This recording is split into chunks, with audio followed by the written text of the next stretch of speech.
Bueno, maestro, es un gusto estar con usted el día de hoy en el programa de Diario Creativo. Sí, muchas gracias Mateo por la invitación y bienvenido al taller. Listo. Contigo ya llevo ¿cuántos años? Pues yo creo que desde que llegué hace unos 20 años que estás ya en el taller, tenías como unos 6 años, algo así. Cierto. Listo, maestro. Preséntate como pues más o Sí, menos. soy Dorian Flores Zuleta, artista plástico del municipio. Nací en el Parque Principal, antiguo restaurante Contrastes. Mucha gente lo conocía como el restaurante Contrastes, pero allí nací en el año 60. Viví aquí hasta los 20 años en Caldas, estudié en el Jomaver. Ya al terminar bachillerato decidí viajar al viejo continente, a Francia e Italia, que eran los dos países que me gustaban más por el arte, y allí pude estar durante 20 años. Bueno, maestro, muy grata pues la presentación y de tu experiencia más que todo. Eh, Algo muy puntual que te voy a preguntar es, para empezar, es cómo encontraste el arte o tu gusto por el arte. Pues yo creo que uno se encuentra con el arte y el arte con uno. Eso va siempre en dos sentidos. Siempre he ido en ese vaivén de los dos opuestos, de lo alto, bajo, negro, blanco. Y en la vida también, en la parte psicológica, que lo vamos a hablar más adelante, el eros y el tánatos, las pulsiones de vida y las pulsiones de muerte. Entonces siempre el arte se encuentra con uno y uno se encuentra con el arte porque ante todo es como una necesidad. Listo, maestro. Eh, ¿Qué vínculo encuentras entre el arte y la vida? Pues yo pienso que del arte y la vida, el arte es un estilo de vida, ¿cierto? Yo pienso que todas las personas encontramos en el arte algo. Algunos tienen la facilidad con las manos, otros con el canto, yo no lo tengo con el canto, pero sí con las manos. Pero otros lo tienen para bailar. Siempre hay alguien que tiene una facilidad para algo. Yo creo que el arte nace con el hombre. Bueno, ahora más puntual, ¿cómo empieza a influir la psicología en su obra? Sí, cuando yo viajé al viejo continente, la idea era estudiar medicina, pero me di cuenta que existía la psicología y que muchas enfermedades eran de orden psicosomático. Yo me decía, ¿para qué voy a aprender a dar medicamentos para una enfermedad si muchas veces una ruminación mental o un problema de estos produce algo en el estómago que lo va a llevar a una úlcera? Y es mejor ir como al foco del problema, no dar medicamentos, sino tratar de ir al fondo del problema. Y ahí es donde me di cuenta que la psicología tenía mucho que ver con el alma y con el dolor, ¿cierto? Ya saliendo de psicología me di cuenta que existía la arteterapia. La arteterapia es una terapia de acompañamiento que nació después de la Segunda Guerra Mundial con Adrián Gil. Adrián Gil era un artista que estaba postrado en una cama de hospital en Alemania y se dio cuenta que por medio del arte la convalecencia pasaba más rápido, ¿cierto? Entonces se dio cuenta de esto y empezó a trabajar en el mismo hospital con varias personas que estaban en convalecencia, y esto les ayudó mucho a olvidar de que estaban postrados en un hospital, y de ahí empezó a surgir por el mundo la arteterapia. Claro que sí, maestro. Bueno, yo cité a un artista, pues, muy contemporáneo, si se Sí, quiere decir, pero que él decía, Joseph Beuys, sí. que él decía como que el arte y la vida es lo mismo, o sea, como que Sí, no. yo creo que él tuvo también algo que lo influyó, fue ese accidente que tuvo a raíz de ese problema de aviación donde él cayó y estuvo involucrado, lo salvaron. Entonces ahí empezó a utilizar inclusive la grasa y El algunos elementos, fieltro, el fieltro. Esos elementos los involucró en su propia vida, en su propia manera, como de una catarsis. Y eso le ayudó a hacer también de su vida un arte, ¿cierto? Entonces yo pienso que hay circunstancias de la vida que lo llevan a uno. Muchas personas se vuelven actores sin saber. Hay actores que trabajan en la calle de una manera muy... pues, de cotidiana, ¿cierto? Y de un sí, momento a otro son catapultados en el cine como Meneses, como muchos actores natos, pues, ¿cierto? Y eso mismo ocurre en la danza. Hay gente que baila por su placer y de pronto alguien lo ve bailar y se involucra ya en una claro, tropa de baile y así, más eso, más profesional. profesionales. Bueno, ahora quisiera hablar como de algo que me parece muy particular en tu recorrido artístico y es cuando trabajaste con los niños refugiados de la guerra, de la posguerra de Kosovo y Yugoslavia. ¿Cómo fue? Sí, eso ha sido una serie de consecuencias. Yo cuando me fui a Francia y allí estudié también con la Cruz Roja como voluntario de la Cruz Roja Internacional y tengo el carnet. Cuando me fui a Italia me di cuenta que había muchos refugiados del Kosovo, de la Yugoslavia. Yo había estado 40 días allá en zona de guerra, en Dubrovnik, Mostar, Chilipi, Dubrovnik, muchas regiones de allá. Y vi que por medio del arte yo podía ser interesante a eso, ya que estas personas no hablaban el idioma cuando llegaban a Italia, ya hablaban el yugoslavo, pero el lenguaje universal es el arte. Entonces los niños, por ejemplo, plasmaban un dibujo y mostraban lo que les había acontecido, algunas niñas mostraban que las habían violentado, entonces de esa manera podíamos ayudar más inmediatamente, el arte al servicio de este tipo de situaciones, ¿cierto? Ahí fue donde me involucré con la Cáritas Internacional, el Socorro Católico y empecé a trabajar. Ha sido una serie de consecuencias de la vida, de que yo siendo voluntario me vi involucrado de nuevo en esa situación de guerra y fue algo muy enriquecedor para mí y también un poco traumático porque me llevó a realizar unas obras un poco fuertes porque quería como a manera de catarsis también, de plasmar esas emociones, ¿cierto? Esos momentos duros. Sí, esos 20 años pues fueron saliendo a otros países, ya que allí en Europa uno sale muy fácil. De ahí salía a España, a Alemania, Inglaterra, Suiza, uno sale muy fácil a conocer otros países. Y es muy enriquecedor porque fuera de esa universidad, esa es la otra universidad de la vida, me tocó trabajar en la calle, hacer pintura, hacer pastel, que fue la primera técnica que aprendí, entonces subsistí con esos medios artísticos para pagar la universidad también. Listo, y en esa época, de pronto a los que estudian artes o eso, ¿cómo era el intercambio? Pues ya a nosotros nos tocó muy fácil. Ah, sí, ahora es muy fácil porque cuando yo me fui en el 82, nadie de aquí de Caldas, así salía uno para Europa, me voy a ir a estudiar a Europa, eso fue una aventura, ¿sí? Porque no había el internet, no había nada, pues uno tenía que escribir una carta a la universidad, esperar que se la devolvieran para uno mandarla a otra, no es como ahora que en un solo día ya le están respondiendo a uno, si uno escribe en español también no hay problema porque te responden y te traducen, en esa época tenía que uno traducir la carta para mandarla y todo eso, fue muy difícil, inclusive fue tan difícil llegar allá y no saber para dónde iba. Ahora es muy fácil porque con el internet uno tiene esos puntos de llegada fáciles también. Es toda una aventura que se vivió en esa época. Para la gente de ahora se le hace todo más Muy fácil fácil. para viajar. Sí, maestro. Pero bueno, una pregunta de pronto muy personal. Sí.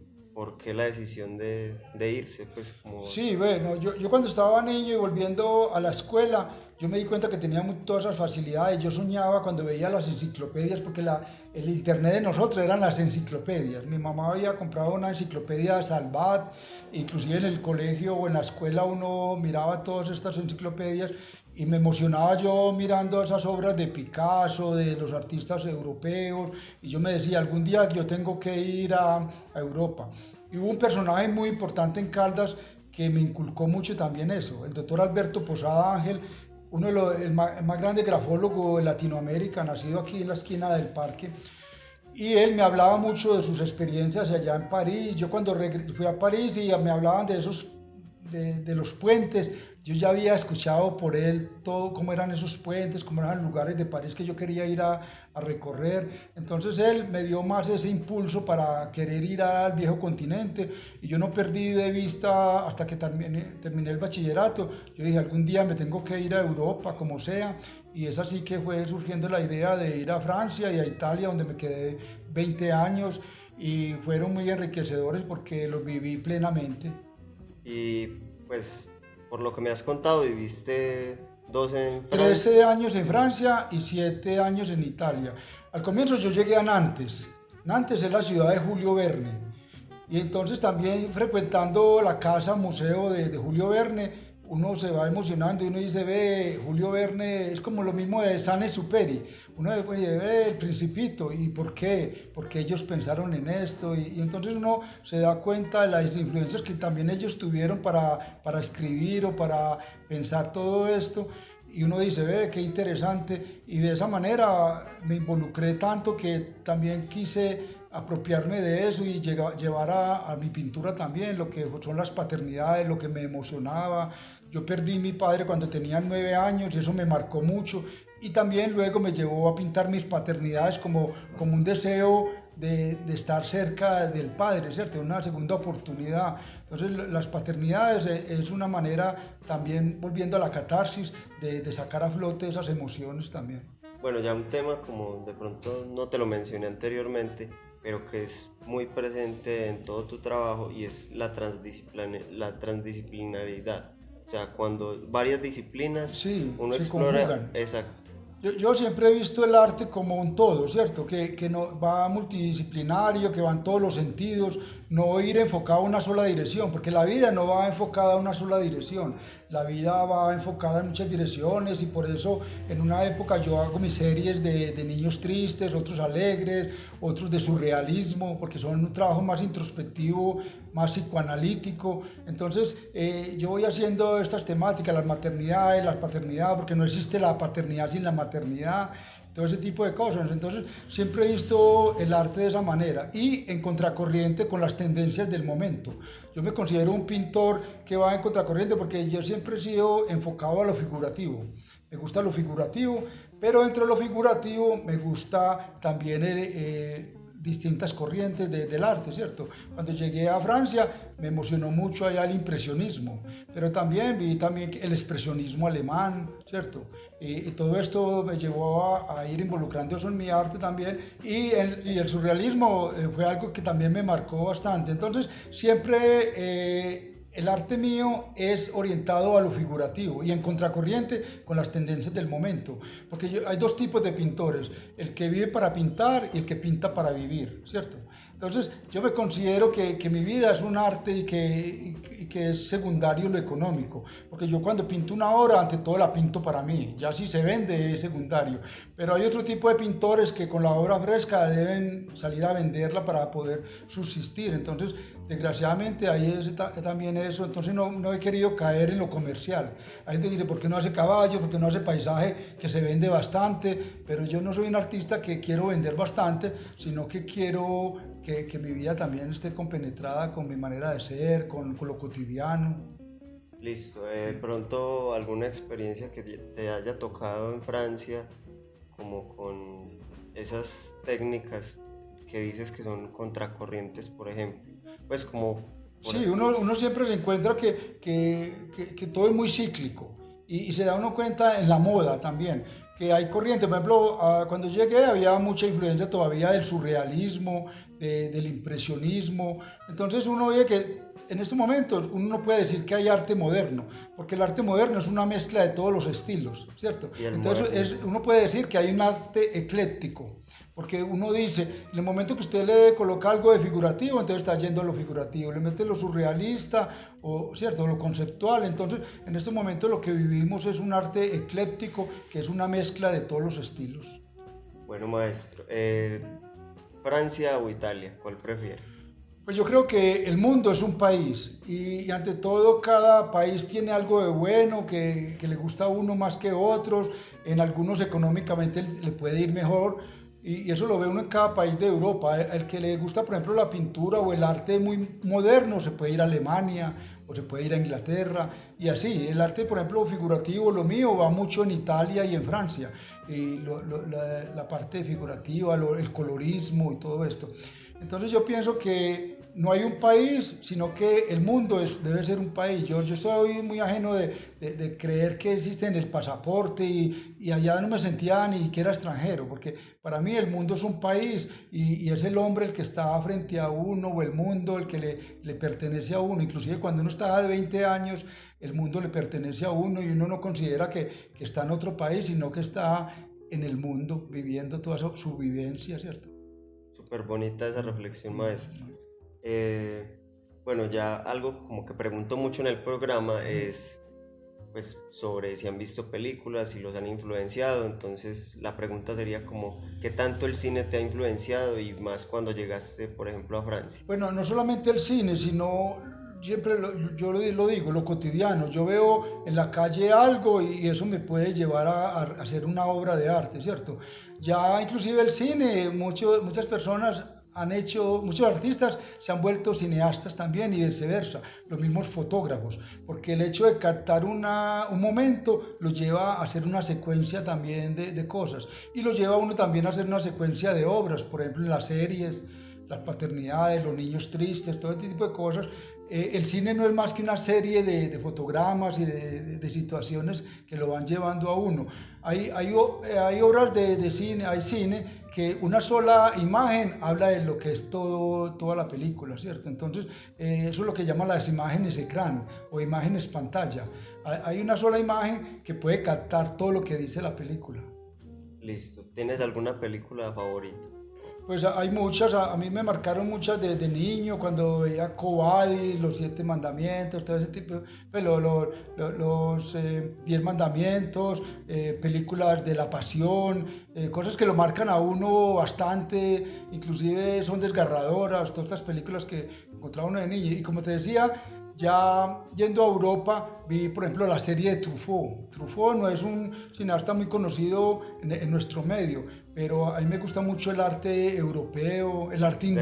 De la Nouvelle Sí. Vague. Sí, y inclusive el Festival de los Tres Continentes, en el cual yo ayudé mucho a que muchas películas de Colombia fueran a participar en el Festival de Cine de los Tres Continentes de Nantes, donde fue Ato Canaguaro, Cóndores no entierran todos los días, La boda del acordeonista. Entonces, allí pude conocer varios cineastas colombianos y ayudar a que el arte colombiano fuera conocido también allí, ¿cierto? Entonces, siempre el arte para mí no ha sido en una sola dirección, me ha gustado también la escenografía, la fotografía, entonces no solamente la pintura, sino todas las expresiones artísticas, porque lo que dice la arteterapia también no es solamente un arte, sino todas las artes al servicio del restablecimiento también emocional. Social y político también, Sí. si se puede. Mm. Bueno, ¿qué artistas colombianos, ya volviendo pues como al Sí. país, te han influenciado, que tú sientas que son importantes para ti? Pues hay varios. Tuve la oportunidad de conocer a varios artistas y es un orgullo para mí. Yo hice un mural en la Casa de la Cultura de Luis Caballero antes de irme y después tener la oportunidad de compartir mucho con él allá. Fue mi amigo allá en París.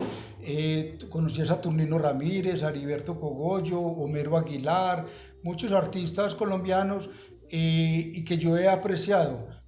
A Mansur, David Mansur, pues, la obra de él me ha involucrado bastante. Entonces, para mí han sido referentes también muy importantes para el trabajo mío, porque yo siempre veía la obra figurativa de Luis Caballero y yo decía, qué bueno de lo figurativo, eso es claroscuro.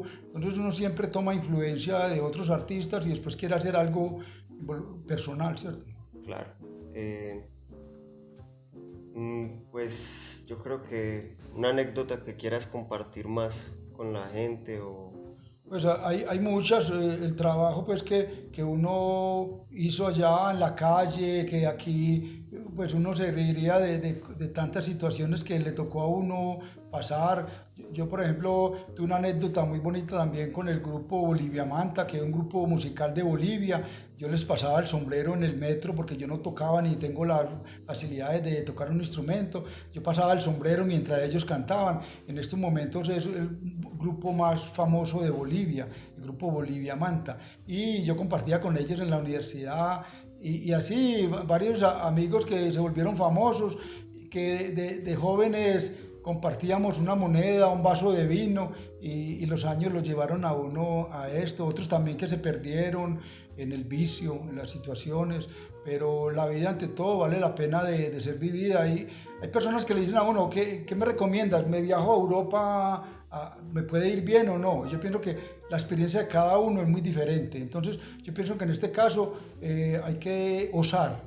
Que hay gente que le dice, no, ve, a mí me fue mal, otros se vinieron al año, yo pues me quedé 20 años, otros inclusive están allá todavía, hay gente que nunca vuelve a Colombia. Entonces yo pienso que el arte es un riesgo, vivir del arte es difícil en cualquier país del mundo, no solamente porque estamos en Colombia, pero hay personas que les va bien, otras les va mal, y hay personas que luchan toda la vida y nunca son famosas. Ante todo, uno no debe pensar en ser famoso, sino en hacer de su vida un estilo de vida, ¿cierto? Yo pienso que en la música, en la guitarra, en todas las expresiones artísticas debe ser lo mismo. Ya si uno surge es por añadidura, pero ante todo vivir en comunión con lo que a uno le gusta, ¿cierto? Exacto. Muy bonito eso, maestro. Y pues yo creo que ya hiciste suficiente reflexión, pero también la última pregunta, y pues que no es una pregunta, sino como una sugerencia, de qué le dirías a las nuevas generaciones que quieren estudiar Pues artes. no solamente las nuevas generaciones, sino la educación. Es que las clases de artística deberían ser obligatorias, ¿cierto?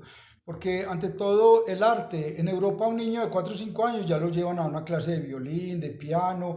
Siempre los niños podemos rescatar algo, que sea en la danza, cualquier expresión artística. Entonces, si le inculcamos a los niños desde muy temprana edad el arte, eso les puede llevar no solamente en el futuro a crear un equilibrio personal, porque quien empuña una guitarra o un pincel nunca va a ser una persona que va a empuñar un arma, siempre va a tener esa manera de desahogarse con su música, con su parte expresiva. Entonces, si queremos un mundo mejor, yo pienso que deberíamos de inculcar más el arte desde muy temprana edad. Listo, maestro. Muchas gracias por la Y entrevista gracias a ti, Mateo, por venir al taller de nuevo. listo. Muchas gracias.